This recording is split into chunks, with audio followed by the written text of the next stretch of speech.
Hey everybody, and welcome back. As you can see, we got a nice pile of lumber on the workbench, and we're going to make a dresser out of all this. I know it doesn't look like it, seeing as I have a 4x6 here that's seen some better days, but bear with me. I'll explain what we're going to do with it here in a minute. And so all these boards here, as you can see, they have a rock to them. Not a single one of these is perfect. They have some type of bowing going on down the length of it. And this big boy here, gotta separate the nails and everything. But the main goal of this is to show first time woodworkers or people that are getting into it that you don't need perfectly straight lumber to build your projects. It helps, yes, but it's not required. You have the right tools. You can take boards that are bowed or crowned or cupped, twisted, and you can work them down and get them to where you want them. So, that being said, this big beefy 4x6 here, I'm going to slice down and I'm going to make the dresser legs, all four corners out of it. These 2x10s here are going to be the drawer fronts, the faces. This lumber here, the 2x6s, are going to be the top, the sides of the dresser. I'm gonna have a plywood insert in there to kind of give it a little unique look to it. The drawer faces and the support arms or bars in the middle to hold on the drawer slides right here.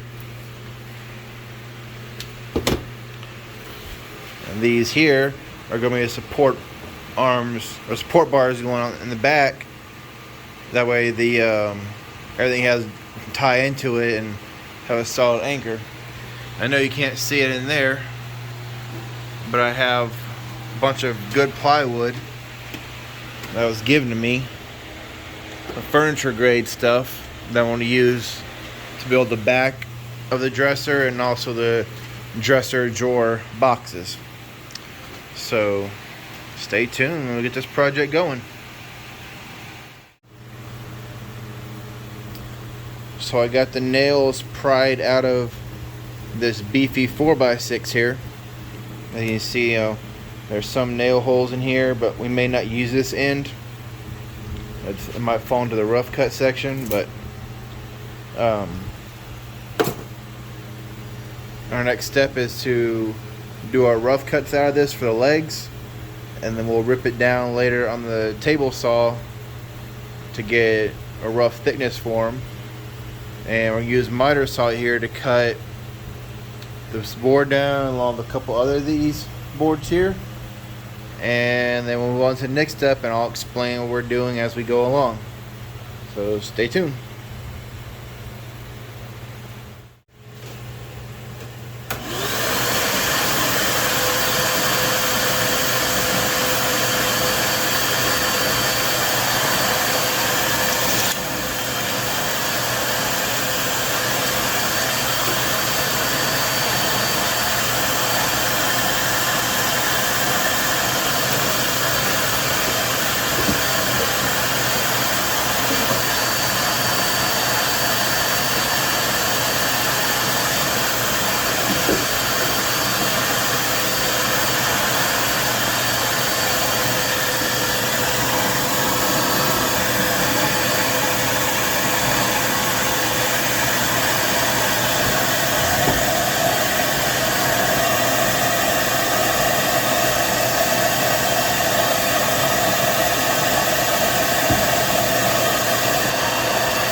Now it helps to have your cut list here handy and available whenever you're doing all of your rough miter cuts, so you can reference what you need to cut next, how you set your miter station up, or if you don't have a miter station, a circular saw and a straight edge will work just as well. You do all your cuts the same way, no problems. And also too, get you a marker and write down each piece what it is that you just cut, so you know you're not cutting the same part over again and waste your lumber. So I'm gonna continue on cutting the rest of these, and we'll get back when we're ready to start doing some rough rip cuts.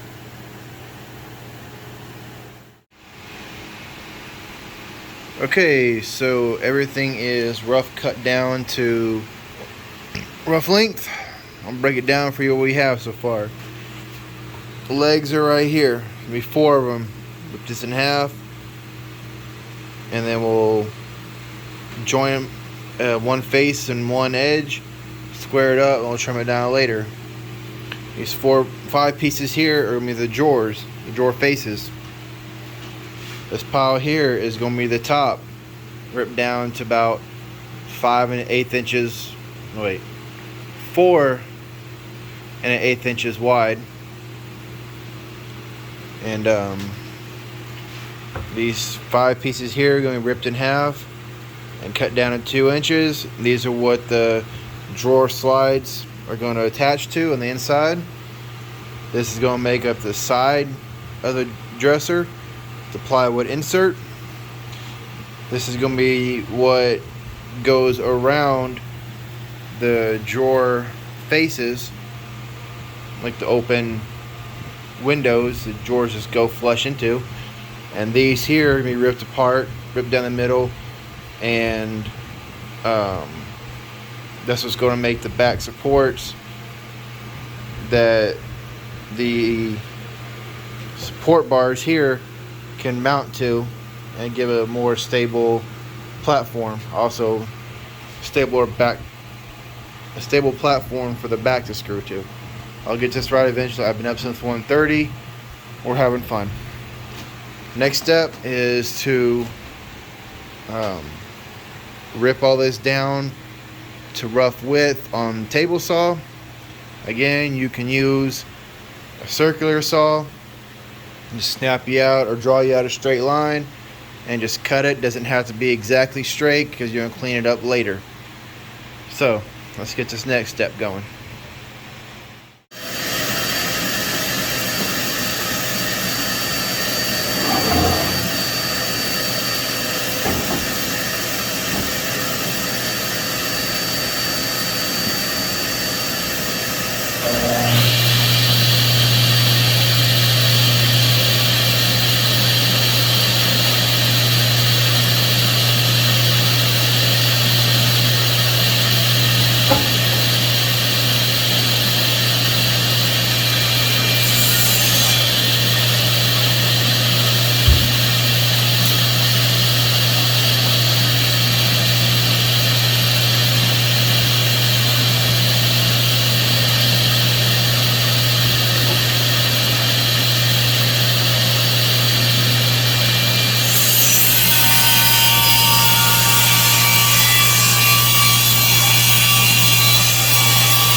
I won't get into too much on the cutting, but you can see the process of it.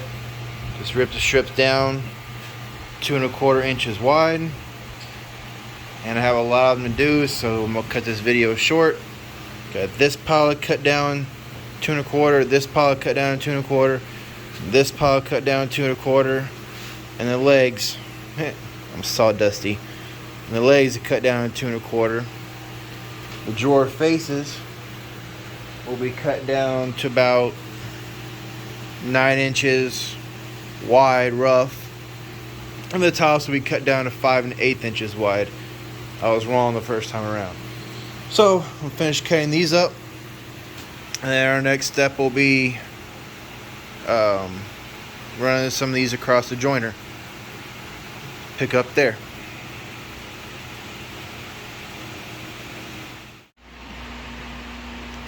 So as you can see, all the pieces have been rough cut down to size. Other than the drawer faces, I'm not cutting them until I build the face frame. That way I know exactly how wide they need to be and I don't undercut them. So our next step is go there to the joiner, and I'm just going to joint these smaller pieces, because these bigger ones, like the top here and these back supports, are just too big for that joiner to handle with this little bed. So we're just going to do the smaller ones, and then we're going to skip plane these other pieces, and then use a couple of jigs I have over there to help flatten them out on the planer. So let's get going with the joiner.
So I forgot to mention about the joiner. The purpose of it is to establish one flat